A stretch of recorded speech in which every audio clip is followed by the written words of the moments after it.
Dahil kung ilang taon na yung brakes.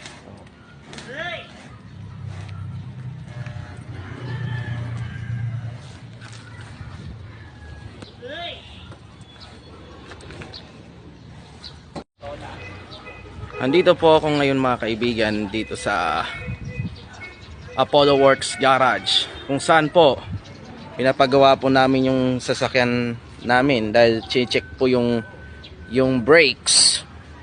Kung ilang taon na nagka-stock.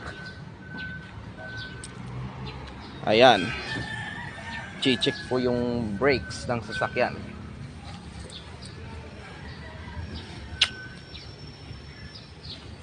Bukas po i-change oil po ang sasakyan namin ng Adventure. So yun lang po. Ako po inyong lingkod, MJ Feliciano, nag-uulat.